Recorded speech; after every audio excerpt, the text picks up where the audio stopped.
네, 오늘 뉴스 리뷰와의 시간 YTN이 전한 인공지능 및 로봇 관련 보도를 살펴보겠습니다. 함께 이야기 나눌 두 분을 모셨습니다. 먼저 이종임 시청자 평가원입니다. 이동우 해설위원 실장입니다. 네, 지난 1월이었죠. 미국 라스베이거스에서 세계 최대 소비자 기술 전시회 CES 2016이 열렸습니다.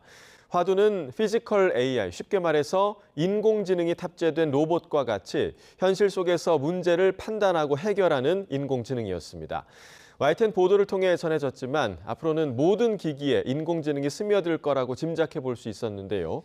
가속화하는 기술 발전 속에 인간과 기술이 어떻게 공존하고 또 인간의 존엄과 사회적 안정을 어떻게 지켜낼지 설계도를 그리는 작업이 중요해졌습니다. 네, 맞습니다. 매년 새해 초에 열리는 세계 최대 규모의 ICT 융합 전시회 CES는 IT 기업뿐만 아니라 전 세계 언론의 큰 관심을 받는 행사입니다. YTN은 미국 라스베이거스 현장 취재를 통해 국가 간 로봇 기술 경쟁과 국내 로봇 기술의 현재, 뷰티 디바이스, 가전까지 다양한 분야의 로봇 기술 적용이 가능하다는 것을 보도했습니다. 로봇 기술 이외에도 다양한 기술이 적용된 상품, 서비스를 선보였음을 취재해 보도했는데요. K-뷰티테크, AI와 결합한 홈케어 미용 기기와 흉터 치료 기술 등을 소개했고요. 뷰티와 테크놀로지가 결합한 융합 산업을 설명하고 기술이 라이프 스타일에 밀접한 영역임을 전합니다. 네, 오늘은 IT 가전을 넘어서 라이프 스타일 등 다양한 전시를 한 번에 만나볼 수 있는 베네시안 엑스포에 다녀왔습니다. 단순히 바르는 화장품을 넘어서 IT와 결합한 미용 기기들이 큰 주목을 받았습니다. 시간을 들여 피부과에 가지 않아도 한 손에 쏙 들어오는 기기만 있으면 집에서도 관리할 수 있는 만큼 큰 인기를 끌었습니다. 레이저와 고주파, 초음파를 사용해 힘없이 처진 피부를 되살리는 기능이 탑재되어 있었는데요. 한국에 가지 않아도 K-드라마 속 연예인 피부를 만들 수 있다는 소문에 틱톡 인기 아이템으로 꼽히고 있습니다. 인공지능을 살아 숨쉬게 하는 또 다른 주역인 전력과 인프라 기업들도 대거 출동했습니다. 첫 출사표를 던진 한국전력은 송변전 시설에 문제가 없는지 AI가 진단하는 신기술을 들고 나왔습니다. 혁신적인 기술 전시를 통해 한전이 전통적인 유틸리티 기업을 넘어 명실상부한 글로벌 에너지 솔루션 기업으로 도약했음을 전 세계에 각인시키는. 이어서 CES 현장에 다녀온 경제부 박기환 기자가 로봇 관련 취재기를 전했는데요. 국내의 경우 로봇이 공장 노동에 단계적으로 투입될 예정이며 LG전자는 가전에 로봇을 연결해 일상생활에서도 사용할 수 있도록 준비하고 있다는 내용도 전했습니다. 이번 CES 현장에 다녀온 경제부 박기환 기자가 스튜디오에 나와 있습니다. 안녕하십니까. 안녕하세요. 네, 이번 CES 정말 핫했는데 총평부터 좀 들어볼게요. 네, 말씀하셨던 것처럼 좀 짧게 말씀드리면 영화 속이나 상상에서나 봤을 법한 그런 기술들이 이제 내 눈앞에 실제로 나타났다. 이런 생각을 거의 매일 했던 것 같습니다. 네. 특히 이번 CES에서는 사람을 닮은 휴머노이드 로봇이 가장 큰 주목을 받았는데요. 여기에 AI 가전과 자율주행차 등 거의 모든 IT 기기에 인공지능이 탑재되고 있었습니다. CES 현장 전시 소식, 보도량이 상당히 많았고요. 또 신속했습니다. 영화나 상상 속 기술이 실제 전시돼 기술 발전 속도가 매우 빠른 것을 확인시켜 주었는데요. 박기환 기자가 고군분투한 노력이 느껴졌습니다. 당시 현장 취재 준비 과정도 추가로 함께 더 소개되었다면 더욱 흥미로웠을 것 같습니다. 이번 CES 시작 전부터 가장 큰 화두 가운데 하나는 피지컬 AI, 즉 로봇이었는데요. 이미 중국 기업들이 로봇과 드론, 전기차까지 기술력에 있어서 선두를 달리고 있다는 그런 평이 많았었습니다. AI 역시 미국 기업들이 이제 압도적인 상황이었는데요. 박기환 기자는 이 때문에 상대적으로 우리 기업들이 뒤처져 있는 상황이라면 현실을 있는 그대로 확인해서 문제점을 지적하고 더 알려야겠다 이렇게 생각을 했다고 합니다. 하지만 실제 전시장에서는 무수히 많고 화려한 중국 로봇 군단에 홀로 맞선 현대차가 제시한 아트라스의 승리였었습니다. 그 덕에 YTN 취재진도 다른 참여자들도 함께 어깨를 펼 수 있었고 자부심 속에서 더 취재 열기도 달아올랐다고 하는데요. 예. 이번 CES 취재에서는 기업들의 넓어진 영역만큼 취재할 지역도 더 많아졌는데요. 주 전시장인 컨벤션 센터 외에도 삼성은 단독 전시장을 차렸고요.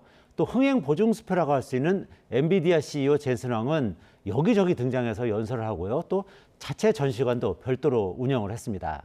현대자동차도 자율주행 기술을 선보이기 위해 별도 행사를 준비했고요. 또 그 동선도 아주 길어졌다고 합니다. 축구장 20개 크기가 넘는 주 전시장도 5박 6일을 둘러봐도 다 보기 어려운 그런 규모였다고 합니다. 하루 2만 보에서 3만 보씩 아무리 걸어도 새로운 기업들을 다 취재하기 어려울 정도였다, 이렇게 전하고 있고요. 아쉬운 부분도 좀 있었다고 합니다. 예. 가전에서 시작한 CES가 이제는 스마트폰과 자동차를 넘어서 로봇까지 이제 커버하다 보니까 다양한 내용을 모두 보도하기에는 시간이 부족했다, 이런 점인데요. 특히 우리 스타트업과 중소기업들의 다양한 기술을 소개하지 못한 점이 안타까웠다, 이렇게 전하고 있고요. 그리고 최근 중국이 앞서가는 차세대 온디바이스 AI와 인공지능 스마트 글래스를 자세하게 취재하지 못했던 점도 아쉬움이 남는다, 이렇게 박 기자는 전했습니다. 따라서 다음부터는 CES 관련 취재에 인력과 시간을 좀 더 투자할 수 있다면 새로운 트렌드 그리고 기술을 시청자들에게 더 많이, 더 자세하게 전달할 수 있지 않을까, 이렇게 기대를 하고 있습니다. 예. 자, 말씀해 주신 것처럼 인력이나 시간적으로 앞으로 여건이 가능하다면 이러한 CES의 규모와 복잡성을 더 다채롭게 다뤄줄 수 있으면 시청자분들에게 참 유익하겠다라는 생각이 들고요. 자, CES 보도를 전하다 보면 이 새로운 기술들이 신기해서 참 눈이 저절로 간다, 이런 말씀을 좀 드리고 싶은데, 이런 것처럼 단순히 신기하다는 이유로 시청자의 이목을 끄는 부분도 있겠지만 반면에 기계가 인간을 대체할 거다라는 기대와 우려 때문에 시청자가 인공지능 관련 보도들에 더 주목하기도 합니다. 여러모로 사회 갈등이 우려되는 부분이기도 해서 언론이 좀 짚고 정리할 필요가 있겠다라는 생각도 드는데요. 관련 소식 YTN에서 좀 잘 보도하고 있었습니까?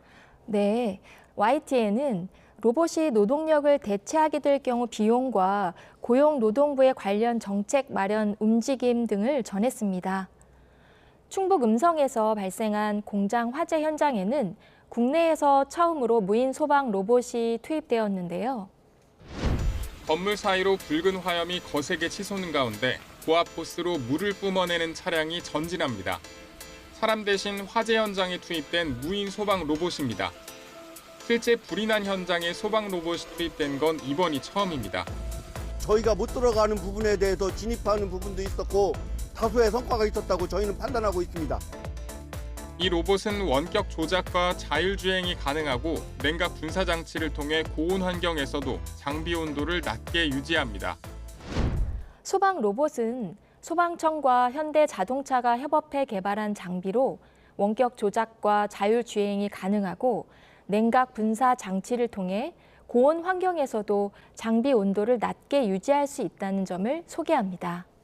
이어서 포스코 그룹이 미국 휴머노이드 로봇 기업인 페르소나 AI와 업무 협약을 맺고 산업용 휴머노이드 로봇의 현장 적용을 추진한 소식을 전했습니다.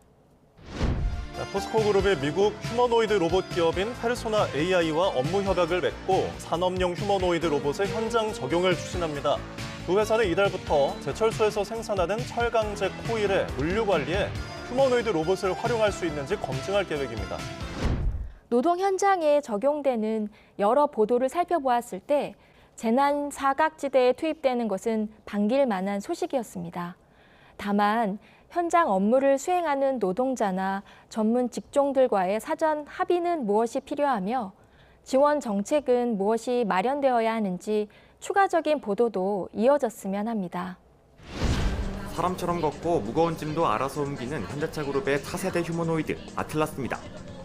CES 2026에서 공개되자마자 화제를 모으며 순식간에 주인공으로 등극했고 현대차 주가는 급등했습니다. 현대차는 오는 2028년까지 아틀라스를 양산해 미국 공장부터 투입하겠다는 청사진도 내놨습니다. 하지만 우려는 안에서부터 터져나왔습니다. 현대차 노조는 소식지를 통해 노사 합의 없이는 로봇은 단 한 대도 현장에 들어올 수 없다며 강하게 반발했습니다. 점차 일할 노동력이 줄어드는 우리나라의 현실에 맞춰 국내 공장에 아틀라스가 도입되는 날도 머지않아 현실이 될 것으로 전망됩니다. 인공지능 기술을 우리가 일상적으로 사용하게 되었지만 이러한 데이터를 활용하기 위해 사전에 준비해야 하는 것, 그리고 AI 기술이 운전과 노동 등 인간의 일자리를 대체할 수도 있다는 전망 등 주요 논쟁들을 제시했습니다. 아쉬운 점은 전문가 인터뷰가 많지 않다는 점인데요.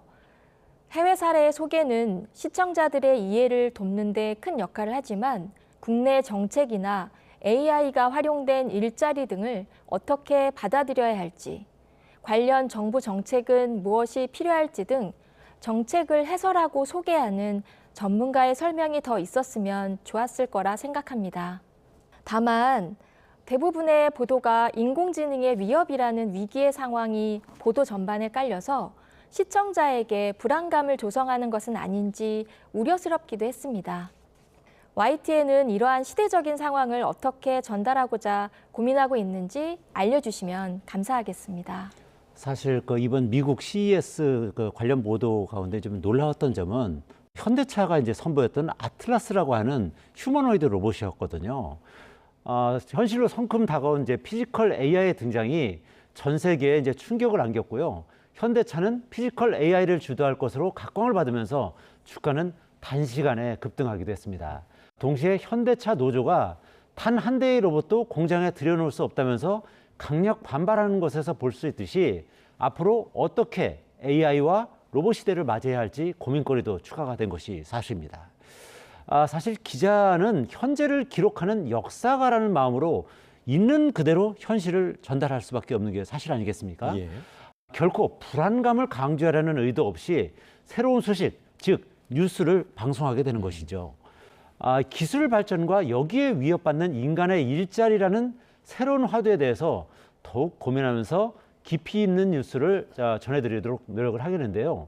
일론 머스크가 예언을 했듯이 향후 의사들이 하는 수술도 대부분 로봇이 하는 시대가 열릴 것이다. 이렇게 예언을 했지 않겠습니까? 예. 또 각종 의료 관련 자료를 AI가 판독하는 것이 더 정확할 수도 있는 그런 시대가 올 수도 있습니다. 따라서 YTN은 기술의 발달에 따른 일자리 감소와 새로운 동향 등에 대해서 발빠르게 대처해 나가도록 할 예정이고요. 아울러 AI 기술이 어떻게 발전해 나갈 것인지, 그리고 인간 생활과 인류 미래에 어떤 영향을 미칠지 등에 대해서도 심도 있는 보도를 이어나가겠다는 점 이 자리에서 약속드리겠습니다. 네. 자, 향후의 인공지능 로봇 시대의 변화와 기회를 전하는 YTN 보도 역시 기대해봐도 좋을 것 같습니다. 아마 다들 느끼시겠지만 인공지능과 로봇 기술, 이 사회 구조 전반을 바꿔나가고 있습니다. 이 급격한 변화를 정확히 읽어내고 해설하는 일, 언론에 주어진 무거운 역할일 텐데요. 잘 활용하고 또 잘 공존할 수 있는 방향에 대해서 YTN은 끊임없이 고민하고 책임 있게 전하겠습니다.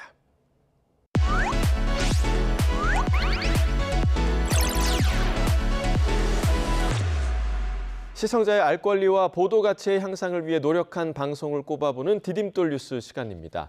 자, 평가원님, 이번 주 주목할 만한 보도 어떤 보도였습니까?